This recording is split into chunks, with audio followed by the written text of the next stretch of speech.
कर्णेभिः शृणुयाम देवाः भद्रं पश्येमाक्षभिर्यजत्राः स्थिरैरङ्गैस्तुष्टुवांसस्तनूभिः व्यशेम देवहितं यदायुः।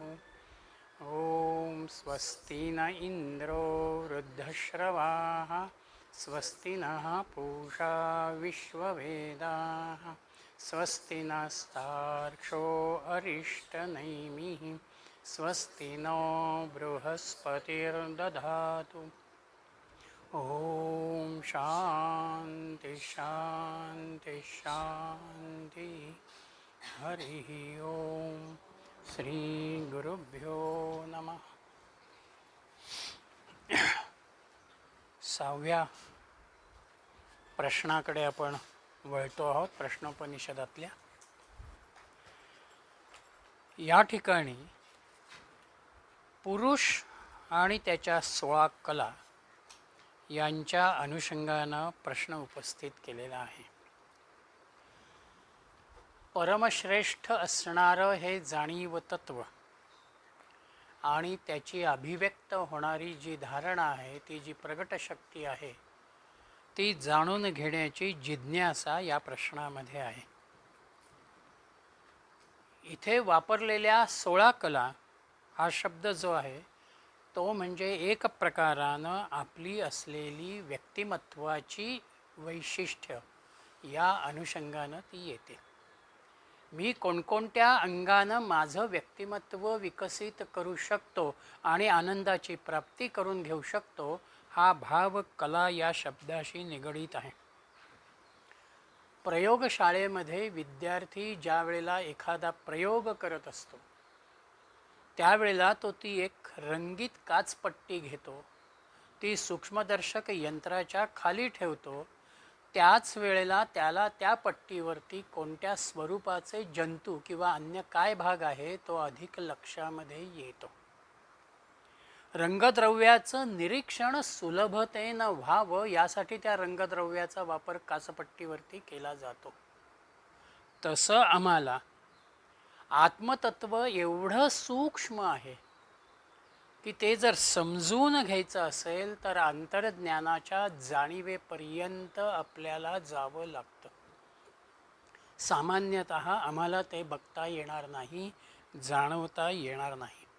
मग ही जी अंतर्ज्ञानाची जाणीव आहे, ती जाणीव कोणत्या पैलूमधून माझ्यामध्ये येते, हा विचार जो आहे तो सत्यतत्वाच्या अनुभूतीकडे तुम्हाला नेतो।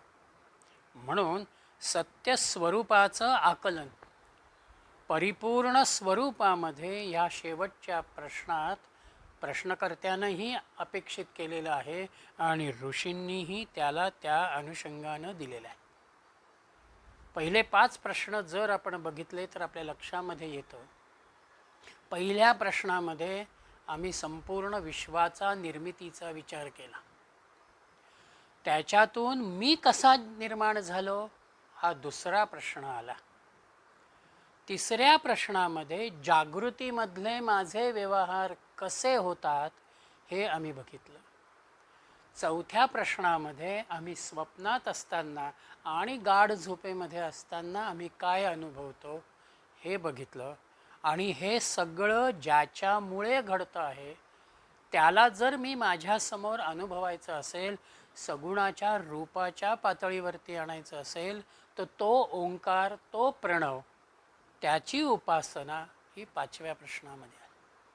मी ज्या वेळेला अशा रीतीनं एक एक करत पुढे जातो आणि त्या उपासनेमध्ये मी एकाग्र होतो, एक प्रकारानं माझा होणारा हा क्रमविकास आहे।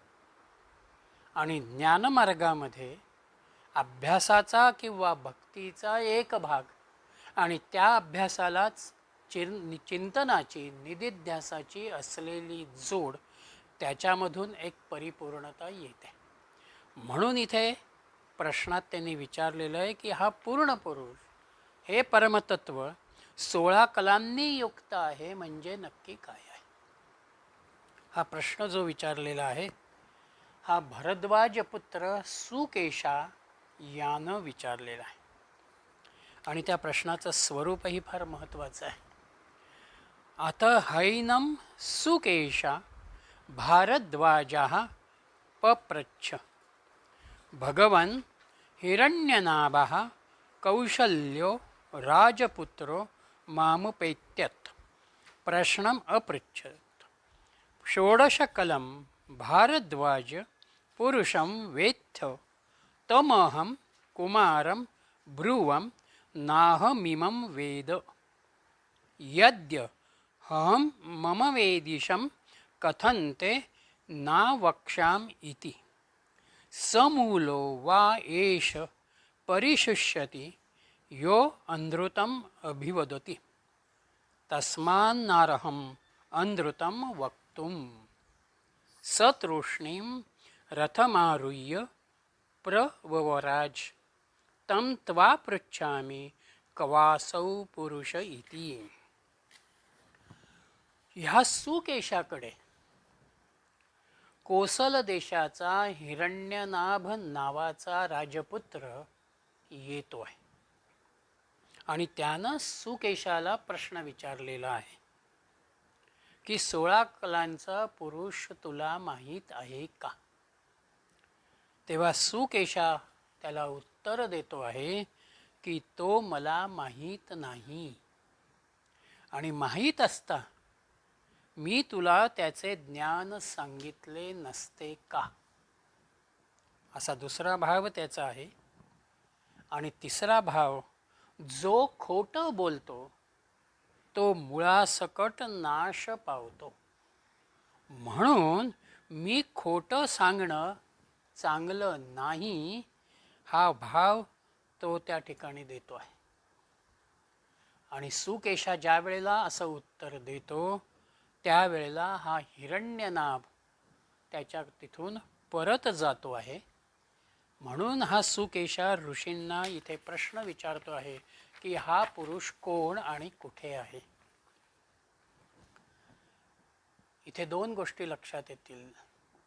एक, राजपुत्र जरी असला तरी सुद्धा त्या राजपुत्राला तत्वचिंतनाची एक दृष्टी आहे. ते जाणून घेण्याची जिज्ञासा त्याच्यामध्ये आहे. म्हणून तो राजवाड्यातून ऋषिकुमाराच्या पर्णकुटीपर्यंत तो येतो आणि त्याला तो प्रश्न विचारतो आहे.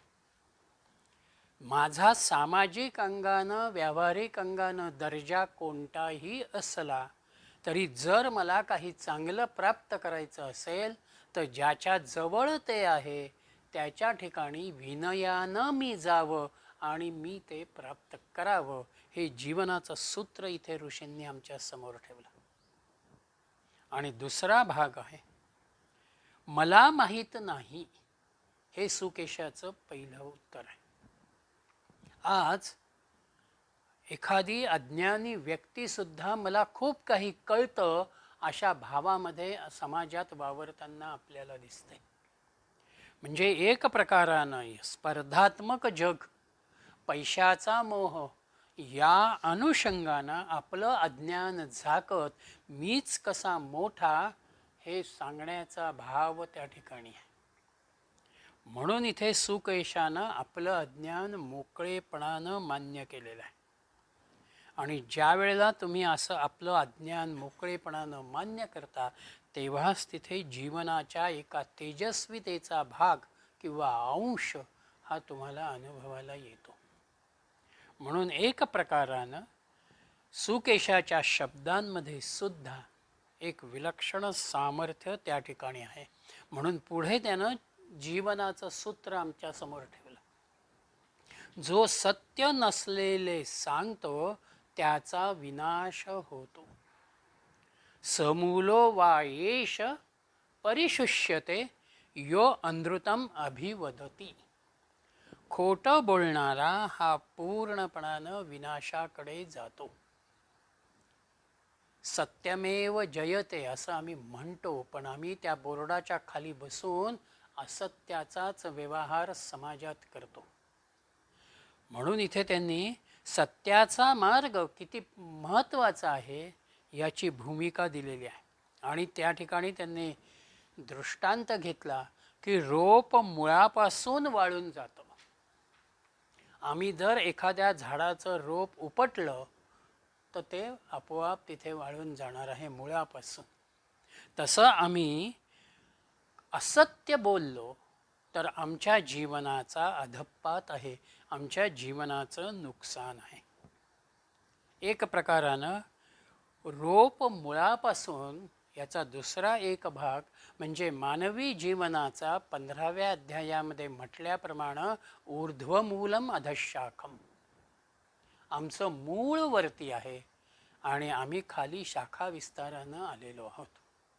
म्हणून त्या मुळाला म्हणजेच एक प्रकारानं सत्याला आम्ही बाजूला करतो असत्याला जवळ करताना. आणि ज्या ज्या वेळेला माणूस व्यवहारातही आपण बघा, एक गोष्ट खोटी बोलायची म्हटली की ती व्यवस्थित पुढे रेटण्यासाठी पुन्हा पुन्हा तो खोटं बोलत जातो. एका असत्यामधून पुढची अनेक असत्य येत राहतात आणि मग आपल्या मनामध्ये भीतीचा एक भाव तयार होतो. अरे हे उघडलं तर काय होईल, मी जे खोटं बोलतो आहे ते जर प्रगट झालं तर प्रतिक्रिया मला काय येतील, या भीतीमध्ये आपण येतो. मग तिथे बुद्धीही अविवेकाकडे जाते. म्हणून विनाश होतो असं ऋषिकुमारानं या ठिकाणी म्हटलेलं आहे. आणि त्याच्या या प्रश्नावरती 16 कलांचा पुरुष कोण, तिथे ऋषींनी त्याला उत्तर दिलं. तस्मै स होवाच अहैवांतः शरीरे सौम्य सपुरुषा यस्मिन्नैताः षोडशकलाः प्रभवन्तीति. ते म्हणाले, हे कुमारा, 16 कला ज्याच्यामध्ये जन्म घेतात तो पुरुष आपल्याच शरीरामध्ये आहे. ज्याला आपण देवत्व म्हणावं, ज्याला आपण पूर्णत्व म्हणावं, हे पूर्णत्व आपल्यामध्येच आहे. पण आम्हाला आज त्याची जाणीव नाही किंवा आम्हाला ते बघता येत नाही. डोळे सगळ्या गोष्टी बघतात. एखाद्या सूक्ष्मदर्शक यंत्राच्या आधारानं, दुर्बिणीच्या आधारानं अवकाशातल्याही गोष्टी आम्ही बघू शकतो. पण ते डोळे स्वतःला बघू शकत नाहीत. तसं जे आमच्या जवळ आहे ते आम्ही अनुभवू शकत नाही. त्या अनुषंगानं पुरुषः यस्मिन्नैतः, आपल्यामध्येच सत्यतत्वाचं अधिष्ठान आहे, आपल्यामध्येच परमतत्वाचा भाव आहे. हा पुरुष आपल्यामध्येच आहे आणि म्हणून सर्वत्र आहे आणि सर्वांमध्ये तो आहे आणि तरीही तो त्यापेक्षा वेगळेपणानं आहे. ज्याला आपण साक्षी भाव म्हणतो, ती साक्षी भावाची अवस्था परमतत्वाची आहे. तो आपल्यातही आहे, विश्वातही आहे आणि पुन्हा तो दशांगुळे उरला या अवस्थेमध्ये तो आहे. म्हणून शरीराचे जे अवयव आहेत, हात पाय डोळे कान, तशा अर्थानं इथे कलांचा विचार नाही, तर इथे त्यांनी षोडश कला ज्या म्हटल्या त्या षोडश कला म्हणजे एखाद्या हिऱ्याला एक एक पैलू पाडत जावा आणि मग त्याला एक आकार यावा, एक सुंदरता यावी, तशा अर्थानं आमच्यामधल्या एकेका कलेचा, एकेका गुणाचा विचार हा त्या 16 कलांच्या अनुषंगानं आहे. आणि 16 कला हा शब्द योगमार्गातही येतो, चंद्राच्या अनुषंगानंही तो येतो. पौर्णिमेपर्यंत त्याच्या 15 कला आणि अमावस्येची 16वी कला म्हणून तो चंद्राच्या कला असाही संदर्भ काही अंगानं येतो. म्हणून त्या पुरुषाचं ज्ञान होणं म्हणजेच मी 16 कलांनी संपन्न होणं आहे आणि मग मला ती माझ्यामध्येच परमात्म तत्वाला अनुभवाची एक दृष्टी येते. म्हणून पुढे तिसऱ्या मंत्रामध्ये त्यांनी म्हटलं, स इक्षा चक्रे कमिन्नन हमत उत्क्रांतम उत्क्रांतो भविष्यामि कस्मिन् वा प्रतिष्ठिते प्रतिष्ठास्याम इति. सहा इक्षाम चक्रे. तो विचार करता झाला, कस्मिन उत्क्रांते अहम उत्क्रांतः भविष्यामि. कोणाच्या निघून जाण्याने मी निघून जाईन. कस्मिन वा प्रतिष्ठिते प्रतिष्ठास्याम इति. किंवा कोणाच्या स्थिर राहण्याने मी स्थिर होईन. या पुरुषानं असा विचार केलेला आहे की कोण निघून गेलं म्हणजे मी निघून जातो आणि कोण असलं म्हणजे मी त्या ठिकाणी स्थिर राहतो. इथे पुरुष हा शब्द जो आला तो आत्म्याच्या अनुषंगाने आलेला आहे. आणि आत्म्याला कोणतेही गुण नाहीत. तो गुणातीत आहे. आणि तो गुणातीत असल्याकारणानं हा पुरुष मला समजून घेण्यासाठी, मला तो अनुभवण्यासाठी जो विकास आहे त्या विकासाचा विचार हा या ठिकाणी त्यांना द्यायचा आहे. म्हणून कोणाच्या जाण्यानं मी जातो किंवा कोणाच्या स्थिरत्वानं मी राहतो हा विचार इथे आहे. आता फळं ज्या वेळेला आपण झाडावरती बघतो त्यावेळेला प्रत्येक फळ तयार होताना तिथे सुरुवातीला एक फुलाची अवस्था येते. फुलाच्या अवस्थेतून ते फळ तयार होतं. पण प्रत्येक फूल हे फळ असतंच असं नाही. तसं या ठिकाणी आमच्या इच्छा ज्या काही आहेत, आमच्या संकल्पना ज्या काही आहेत, आमच्या अपेक्षा ज्या काही आहेत त्या अनेक वेळेला जोरदार असतात. म्हणून प्रत्येक विचाराच्या मागे इच्छा येते. विचारातून इच्छा, इच्छेतून विचार ही भूमिका आहे. म्हणून इच्छा, इच्छेमधनं कृती आणि कृतीमधून त्याचा येणारा फळाचा अनुभव हे व्यावहारिक जगतामध्ये आपण अनुभवत असतो.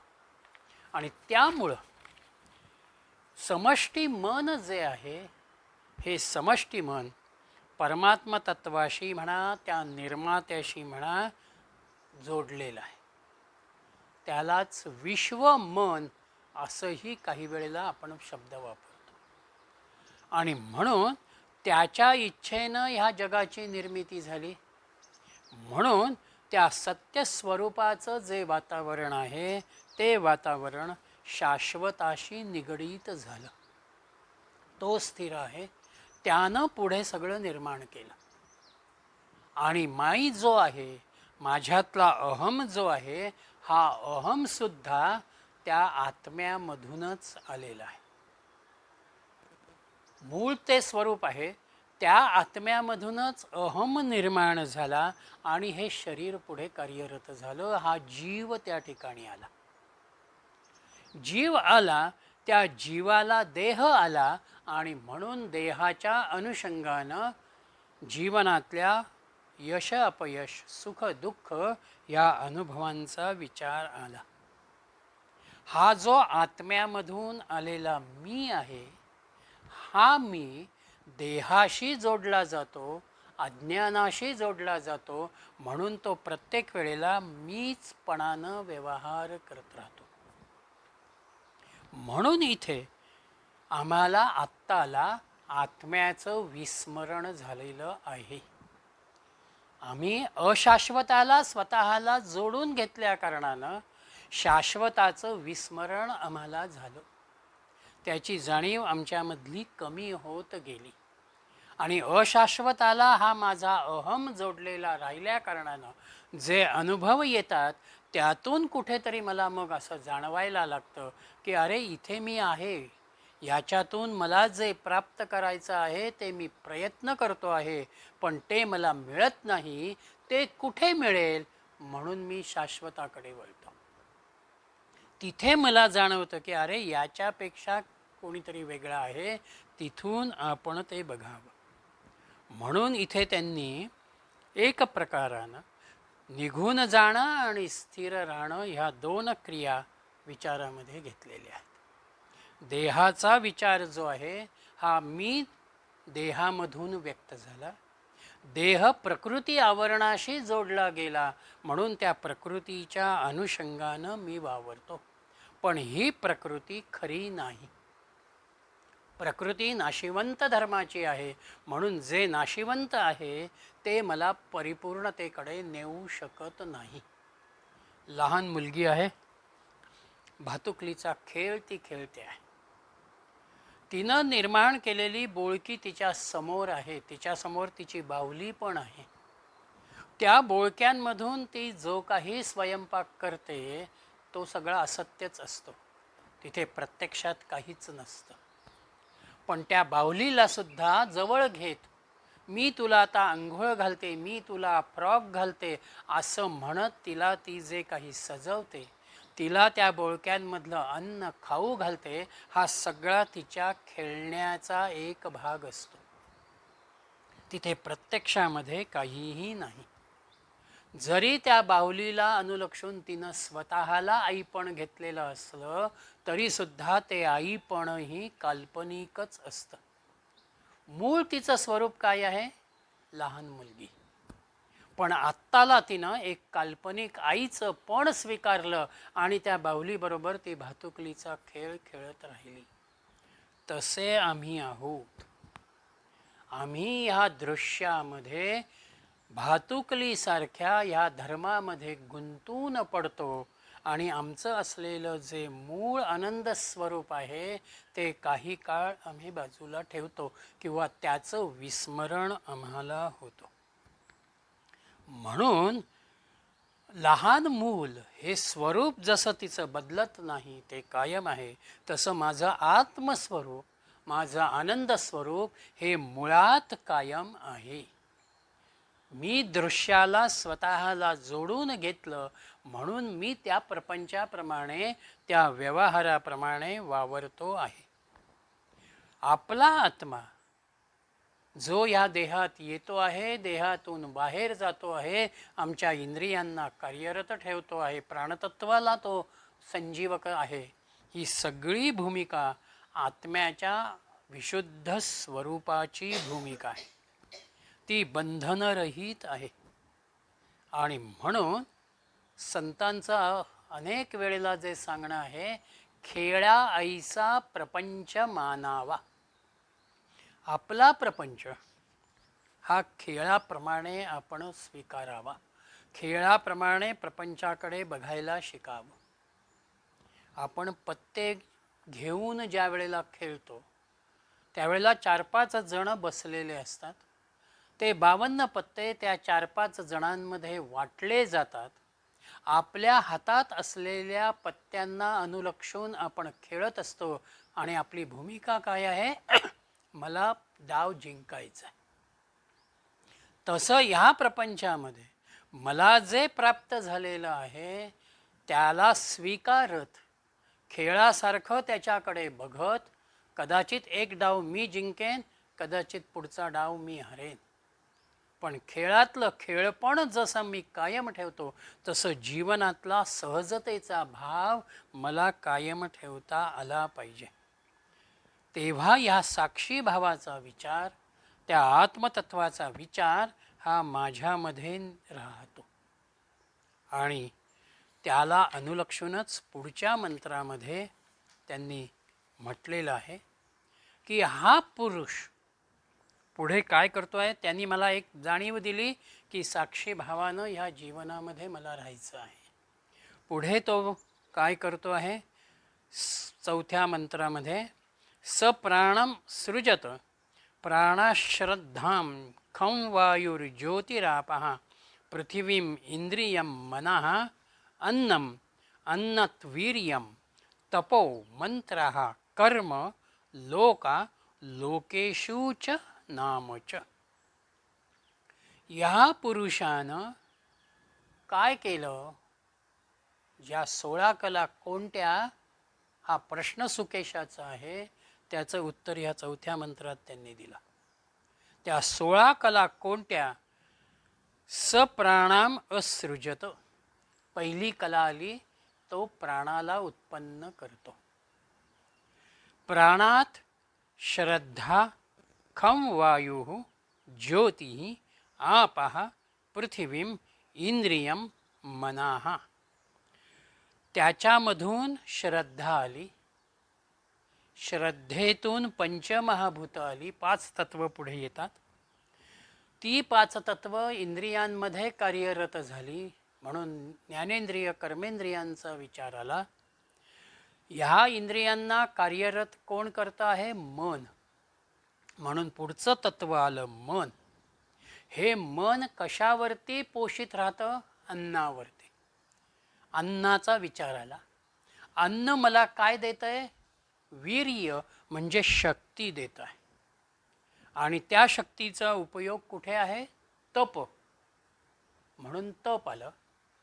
त्या तपामध्ये मंत्र आला, म्हणजेच एक प्रकारचं ओंकाराचं स्मरण असेल, अन्य कुठल्या देवतेच्या नामाचं चिंतन असेल. त्याच्यातून पुढे मी कर्माला प्रवृत्त होतो. कर्म आलं म्हणून हे दृश्य जगत आलं, आणि दृश्य जगत आलं त्याच्या व्यवहारासाठी नामरूपाचा विचार आला. म्हणून ही 16 तत्व जी आहेत, प्राण, त्याच्यानंतर श्रद्धा, त्याच्यानंतर आकाश, त्याच्यानंतर पंचमहाभूत, त्याच्यानंतर इंद्रिय, मन, अन्न, शक्ती, तप, मंत्र, कर्म, जग आणि नामरूप.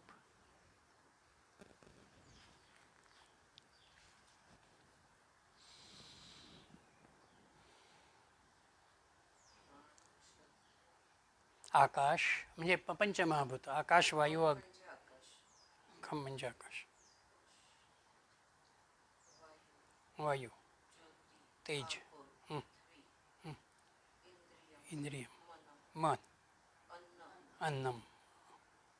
अन्नात वीर्यम, तपाः, मंत्र, कर्म, काह, लोक, लोकेषु नाम.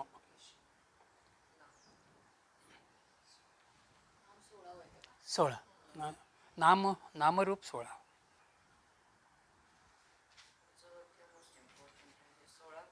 सोळा कला.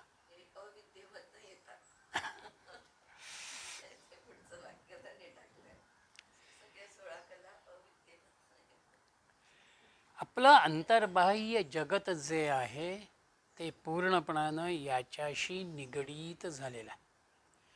दृश्यातही मी हे अनुभवतो आहे आणि अंतरंगातही मला हा अनुभव आहे. पहिलं तत्व प्राण. प्राणाचा विचार आधीच्या प्रश्नांमध्ये झालेला आहे. म्हणून प्रेरक शक्ती या अंगानं इथे प्राणशब्द आलेला.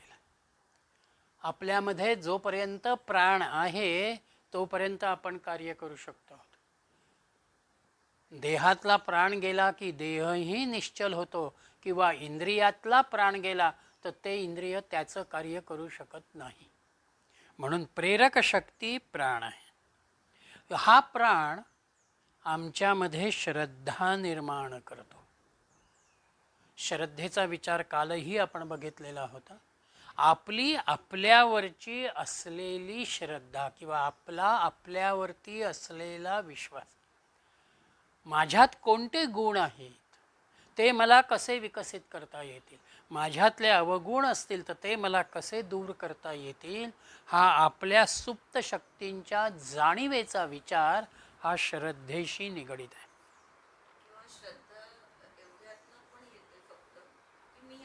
मी आहे.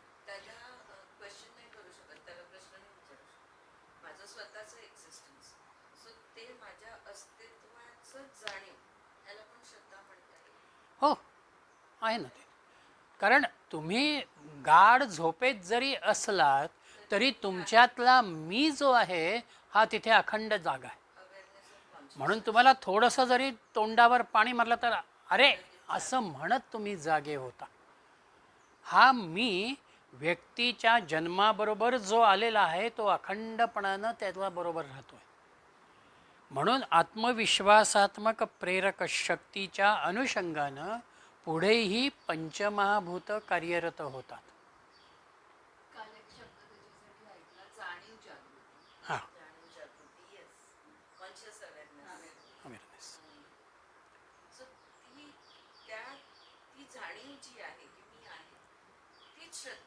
हो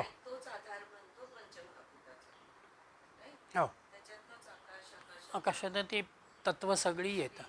आणि ही पंचमहाभूत दृश्यातही आहेत आणि देहातही आहेत. म्हणून त्यांच्यापासून आपण आपल्याला वेगळं करू शकत नाही. हां, पिंड ब्रह्मांडाचा विचार आला.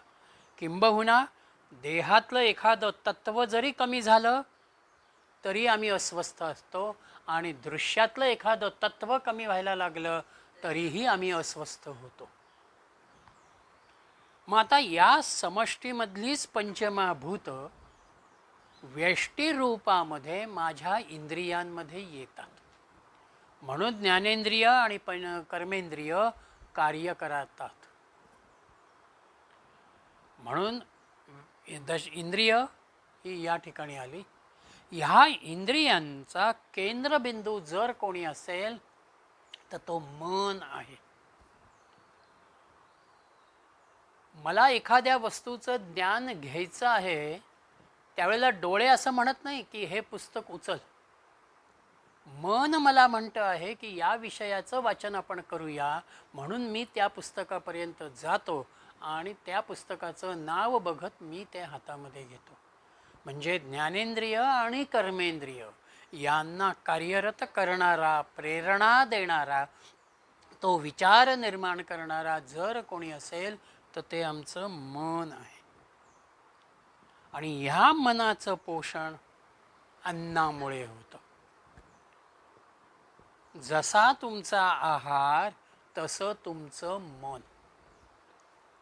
आणि त्या मनानुसार तुमचा विचार आणि उच्चार पुढे तयार होतो.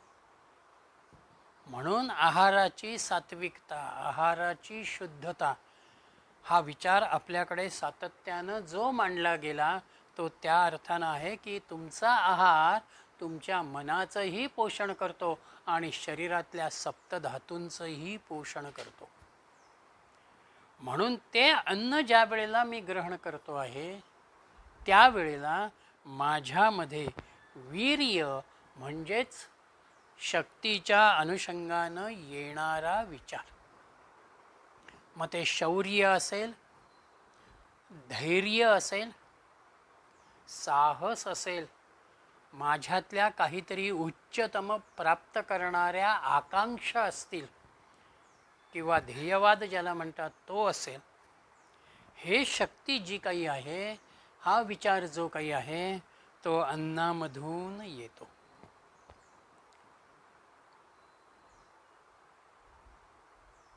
मग ह्या साहस,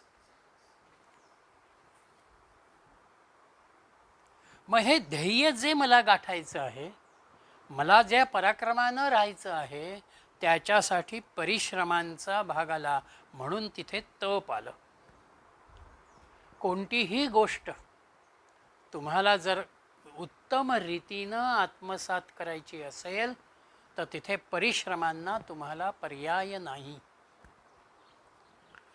लोखंडाचे चणे खावे तेव्हा ब्रह्मपदी नाचे, हा जो भाग आहे तो परिश्रमाशी निगडित आहे, तपाशी निगडित आहेत.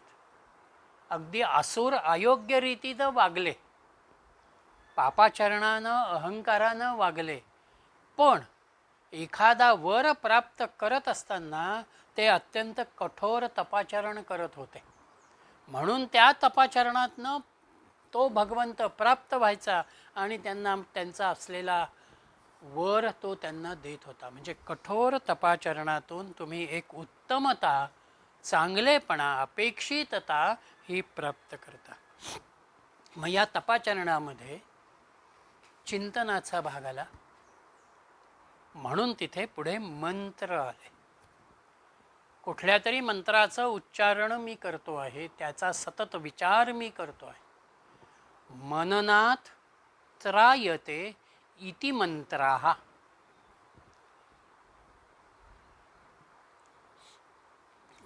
मननात त्रायते इति मंत्राः. ज्याचं मी पुनः पुन्हा उच्चारण करतो आहे, तो शब्द, ती ओळ ही मंत्रा समान आहे, त्याला मंत्राचं स्वरूप आहे. या मंत्रामधून मी माझ्या मनाला एक शिस्त निर्माण करतो, एक वळण देतो. काही काळ त्याच वातावरणामध्ये मी त्या मनाला ठेवतो आणि त्यामुळं एक प्रकारची कार्यक्षमता म्हणा, कृतीची जडणघडण म्हणा, ही माझ्यामध्ये तयार होते आणि त्यातून गुणवत्ता ज्याला आपण म्हणतो, उत्तमता ज्याला म्हणतो, ती आपण तयार करतो. म्हणून 14वी कला आली कर्म.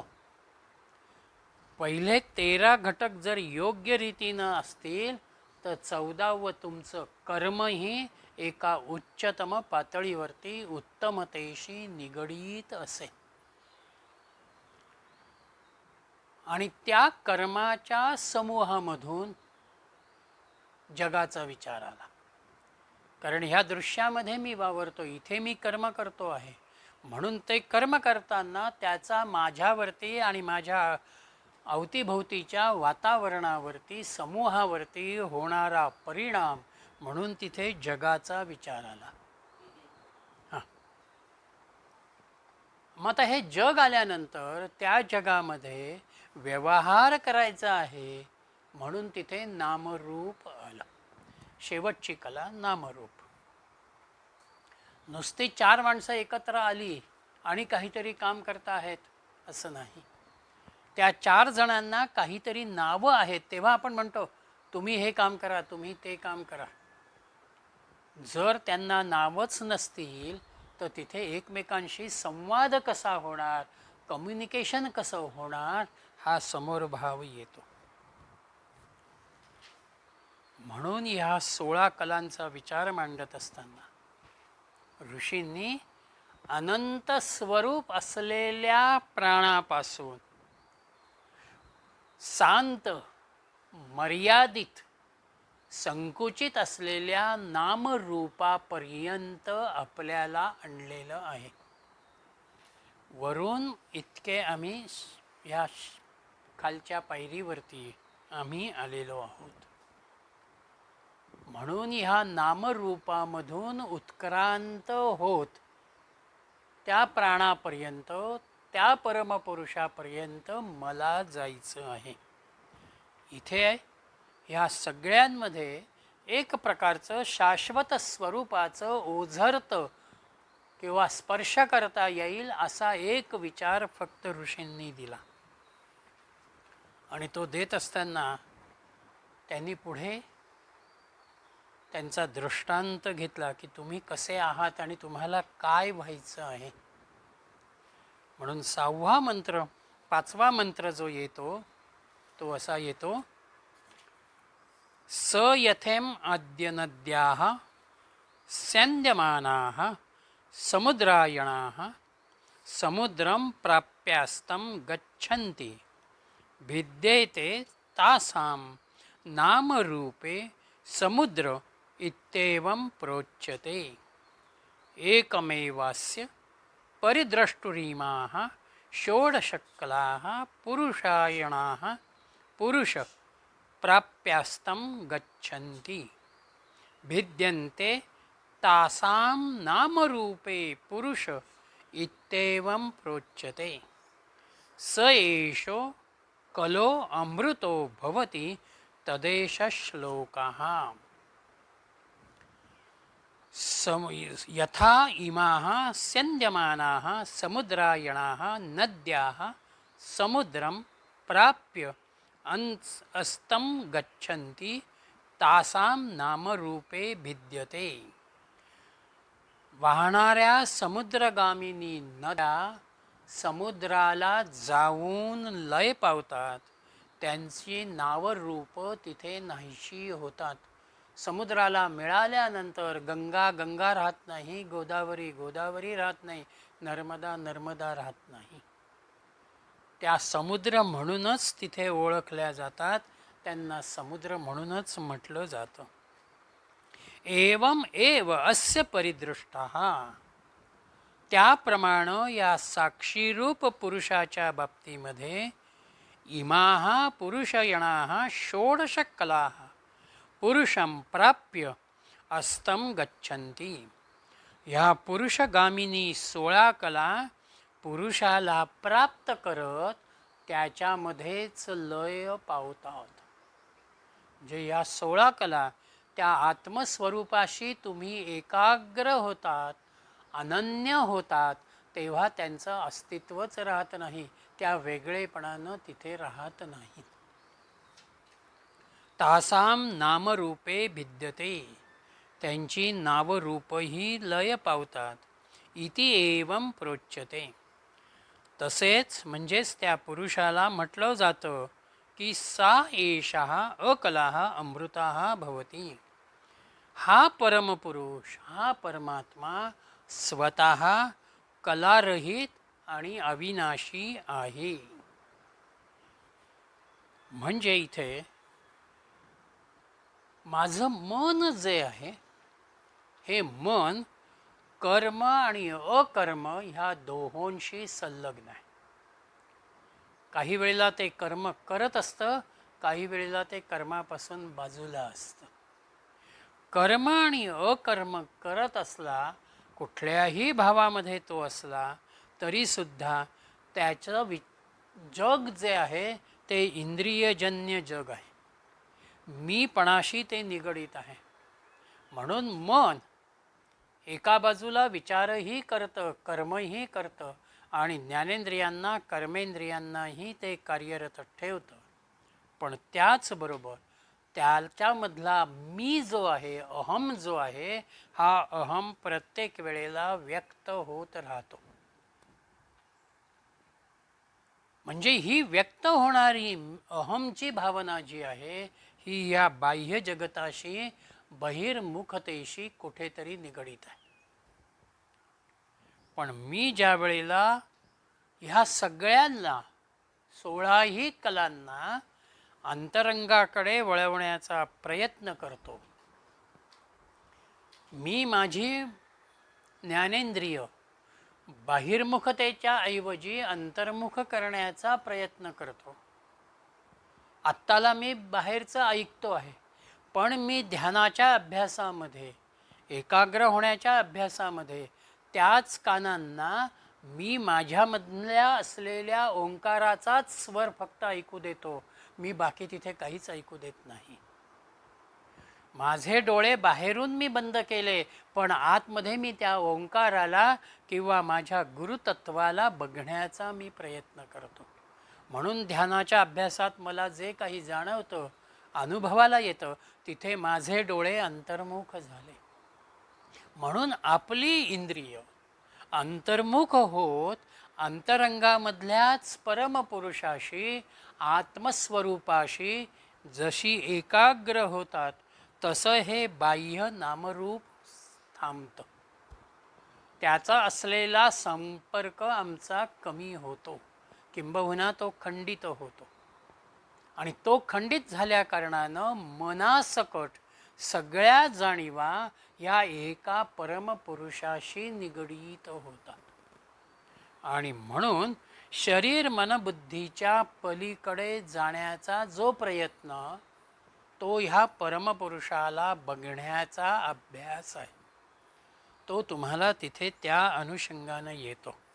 आणि हा अभ्यास आपण जसजसा करत जातो तसतसं तुमचं बहिरंग थांबतं आणि अंतरंगामधल्या आनंद स्वरूपाशी, आत्मस्वरूपाशी तुम्ही अधिक जोडले जाता. तिथे तुम्हाला तुमच्यातल्या मीपणाची सुद्धा मग जाणीव राहत नाही. त्यासाठी त्यांनी नदीचा दृष्टांत दिला. नदी वाहताना तिचं नाव घेऊन ती वाहते आहे, गंगा, गोदावरी, भागीरथी, नर्मदा, चंद्रभागा जे असेल ते. पण ज्या ठिकाणी ती समुद्राला स्पर्श करते आहे तिथे तिचं नाव संपतं आहे. लौकिक अर्थानं असलेला माझ्यातला मी त्या परमपुरुषाशी एकाग्र होताना पूर्णपणानं अस्तंगत होतो, नव्हे तो त्याच्यामध्ये लय पावतो. त्याचं अस्तित्वच तिथे राहत नाही. म्हणून ह्या कला, ही प्रेरक शक्ती, ही सुद्धा त्या परमपुरुषामध्ये लीन होते. म्हणून माझं कार्य आणि त्या कार्यामधून येणारी शक्ती हे दोनही इथे आता थांबतात. मला काही करायचं आहे किंवा मी काही करणार आहे हा भावही मग त्या ठिकाणी राहत नाही. जर मी अशा रीतीनं त्याच एका आत्मस्वरूपाशी स्वतःला घट्ट राहण्याचा प्रयत्न केला तरच मी अखंड आनंदाची, निरंतर आनंदाची अनुभूती घेऊ शकतो. जोपर्यंत माझा आत बाहेर असं चालू राहील तोपर्यंत निरंतर आनंदाचा विचार हा माझ्यासमोर येणार नाही. म्हणून पहिल्यांदा त्यांनी आम्हाला वृत्ती अशी करायला दिली की नदीसारखे तुम्ही स्वतःला समर्पित करा. आणि हे समर्पित केल्यानंतर मग तुम्ही कसे राहा तर घट्ट राहा. आणि ते घट्ट राहण्यासाठी त्यांनी चाकाचा दृष्टांत 6व्या मंत्रामध्ये घेतलेला आहे. अरा इव रथनाभौ कला यस्मिन् प्रतिष्ठिताः तं वेद्यं पुरुषं वेद यथा मावो मृत्युः परिव्यथा इति. रथनाभौ अराः इव यस्मिन् कलाः प्रतिष्ठिताः. रथाच्या नाभीमध्ये आरे जसे स्थिर असतात, त्या केंद्राशी ते पूर्णपणानं जोडलेले असतात, त्याप्रमाणे ज्याच्या ठिकाणी सर्व कला ह्या राहतात तं वेद्यं पुरुषं वेद, त्या जाणण्या योग्य असलेल्या पुरुषाचे ज्ञान आपण संपादन करावे. यथा मृत्युः वाहामा परिव्यथाः इति, जेणेकरून तुम्हाला मृत्यूची बाधा होणार नाही. चाकाच्या मध्यभागी त्या आरा पूर्णपणानं जोडलेल्या असतात. तशा ह्या 16 कला त्या परमपुरुषाशी पूर्णपणानं जोडलेल्या आहेत. आणि म्हणून त्यांना आम्ही जाणलं की मृत्यू नावाची जी गोष्ट आहे ती या भीतीपासनं आपण मुक्त होतो. आता गाडीचे आरे, चाकाचे आरे हे जर ताठपणानं राहिलेले असतील तरच ते मजबूती देतील. आणि ते जर वाकलेल्या स्वरूपामध्ये राहिले किंवा सैल स्वरूपामध्ये राहिले तर ते चाक व्यवस्थित फिरणार नाही, ते गडबड करेल. म्हणून त्यांनी असं म्हटलं की आपण जे दृश्य विश्वात आत्ता कार्य करतो आहोत तिथे आपले सगळं जे जीवन आहे त्या जीवनाचा जो विचार आहे हा सगळा आपला बाहेरचा परिघाचा भाग आहे. चाकाच्या बाहेरचा जो भाग आहे वरचा तो सतत वर खाली होत राहतो. तसे ह्या दृश्य विश्वातलं जीवन व्यतीत करत असताना, जगत असताना आमच्यामध्ये वर खाली होत असतं. ज्याला आम्ही सुखदुःख म्हणू, मान अपमान म्हणू, चांगलं वाईट म्हणू, यश अपयश म्हणू, कधी वरती कधी खाली. पण हा बाहेरचा जो परिघ आहे या बाहेरच्या परिघाला जाणण्यापेक्षा किंवा त्याचा विचार करण्यापेक्षा आतल्या आऱ्याला, त्या नाभीला मी विचारात घ्यावं, कारण तिथे सगळे एकत्रित केंद्रीभूत झालेले आहेत. म्हणून मी केवळ बाह्यांगाचा विचार करतो. व्यक्ती, वस्तू आणि परिस्थिती मला सुख देईल असं म्हणत मी बाहेर गुंतून पडतो.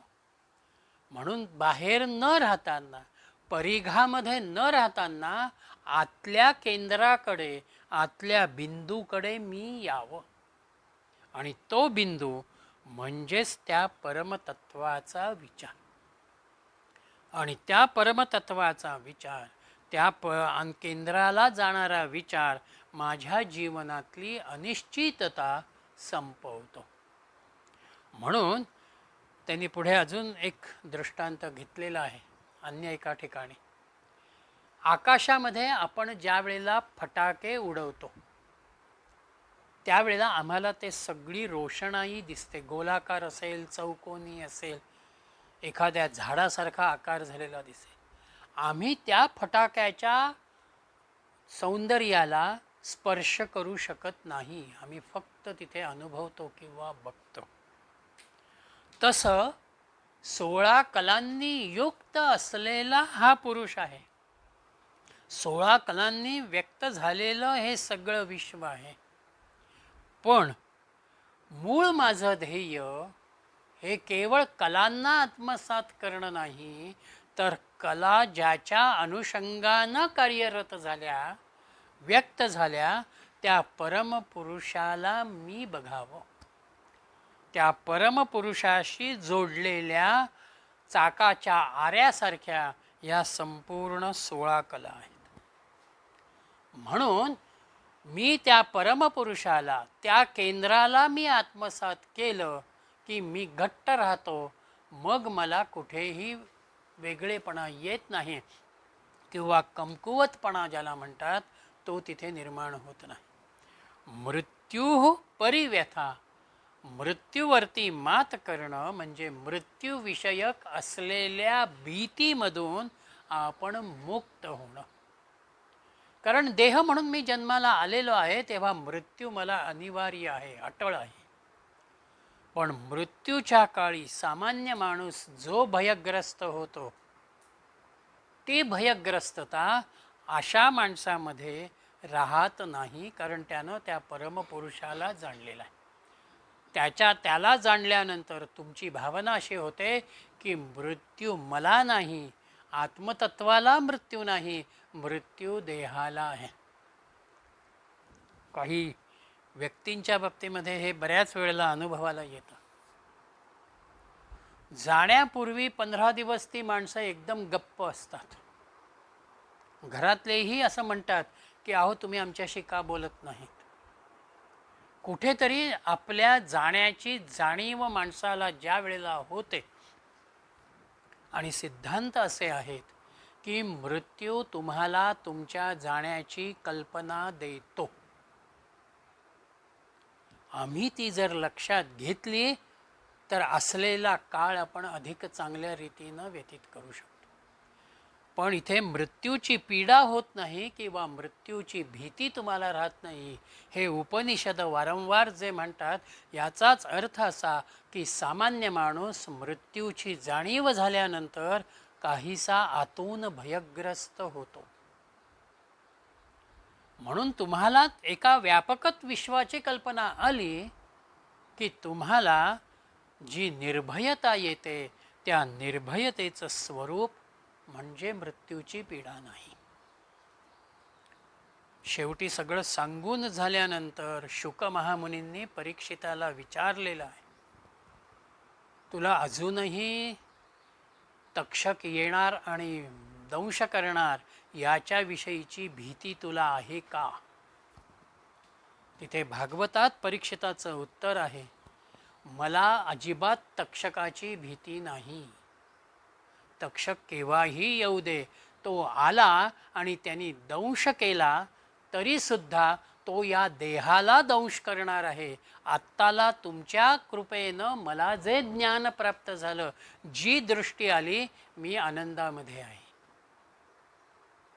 ध्रुवाच्याही बाबतीमध्ये तेच आहे.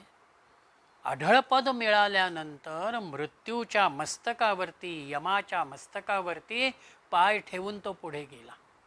म्हणजे एक प्रकारची निर्भयता भगवंताच्या प्राप्तीनंतर त्याला जाणल्यानंतर तुमच्यामध्ये निर्माण होते. म्हणून कोणताही क्रांतिकारक फासावर जाताना कधीही डगमगला नाही. कारण मी माझ्या देशासाठीच फासावर जातो आहे, मी पुन्हा नव्यानं माझ्या देशासाठी जन्म घेईन, हा विचार त्याच्यामध्ये त्या ठिकाणी प्रबळ आहे. म्हणून मृत्यूची भीती, मृत्यूची पीडा आपल्या जीवनाला ज्या वेळेला एक हेतू असतो, काही एक ध्येय असतं, त्यावेळेला त्या जीवनाचं आव्हान, त्या जीवनाला आपण सहजपणानं पेलतो किंवा स्वीकारतो. अगदी हे 10वी-12वीचे निकाल लागले, आपण बघितलं, कुठेतरी एकाच खोलीमध्ये आई 4 घरी भांडी घासते आहे, वडील कुठेतरी हातगाडीवरती काम करत आहेत.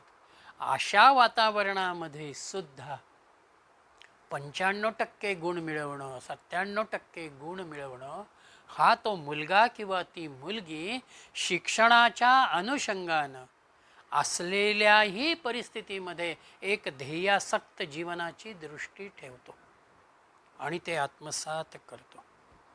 म्हणून प्राप्त झालेल्या या मनुष्य जन्मालाही एका ध्येयाच्या भावनेनं मी बघा. आत्मज्ञानाची प्राप्ती मला करायची आहे, ते आत्मज्ञान मला आत्मसात करायचं आहे, त्या परमतत्वाशी मला एकरूप व्हायचं आहे.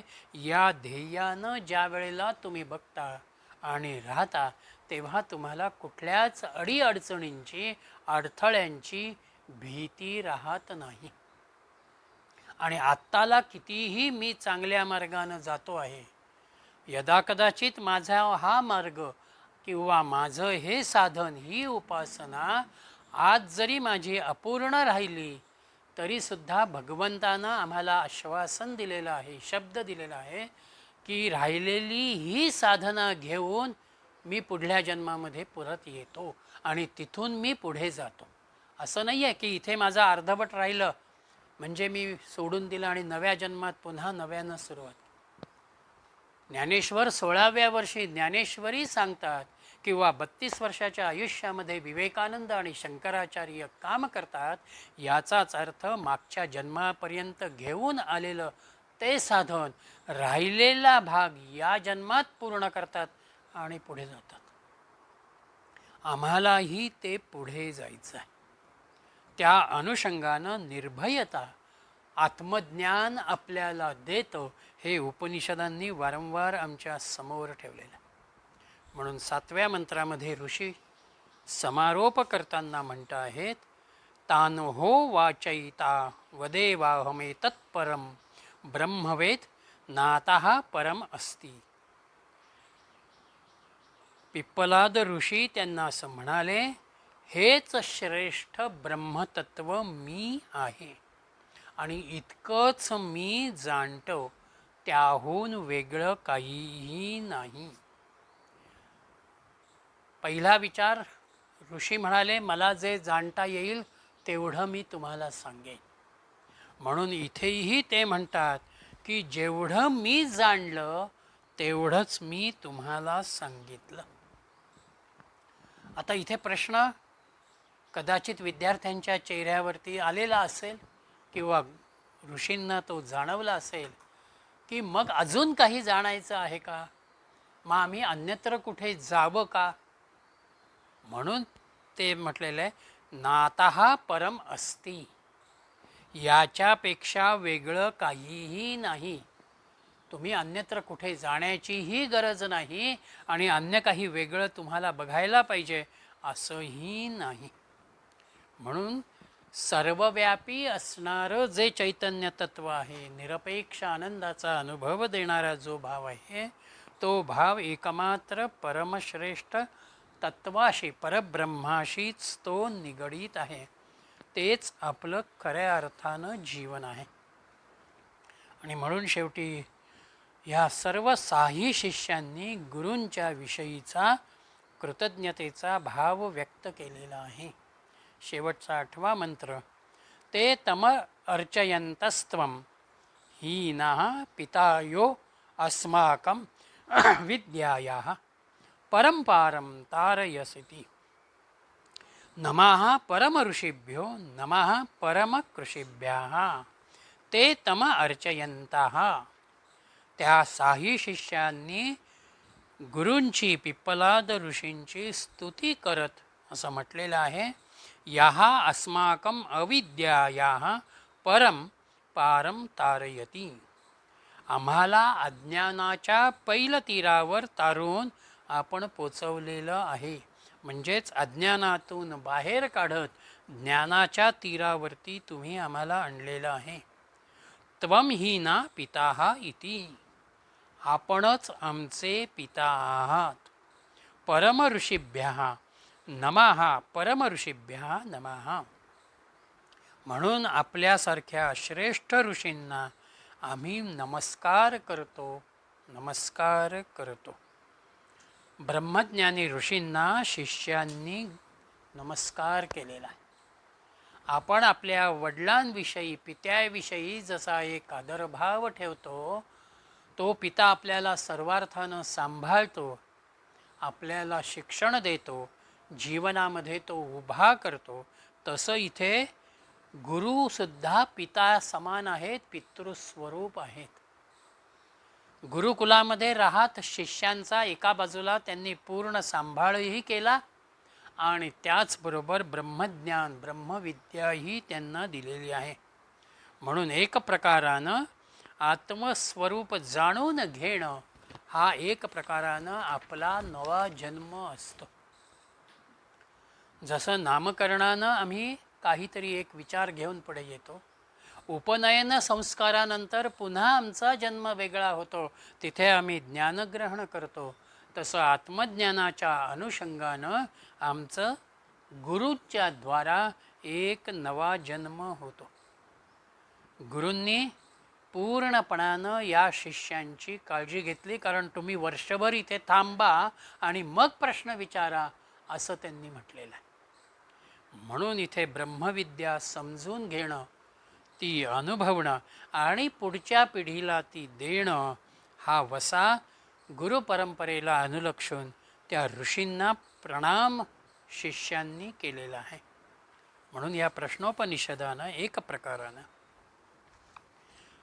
पिंड ब्रह्मांडामधल्या समग्र शक्तीचा जीवनशक्तीचा विचार आमच्या समोर ठेवलेला.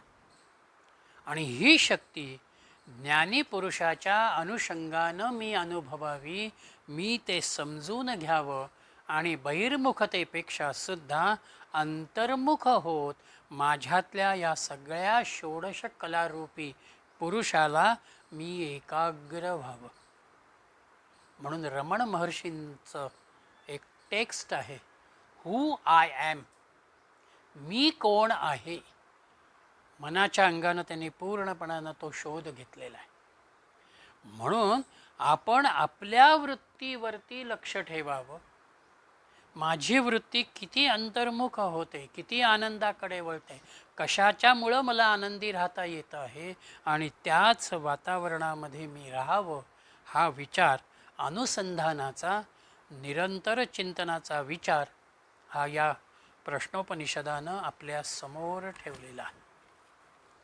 म्हणून ईशावास्याच्या पाठोपाठ प्रश्नोपनिषदाचा भाग आज आपण पूर्ण केलेला आहे.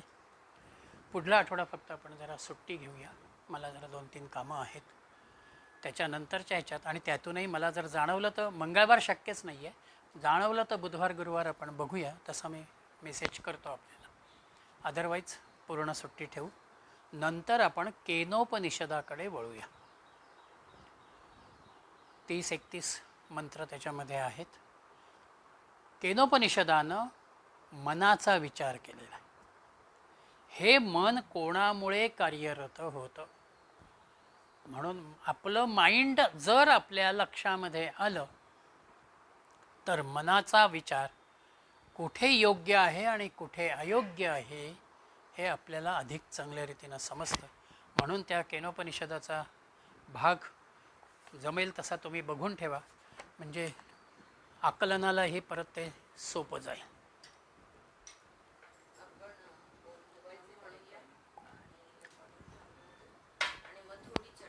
चालेल.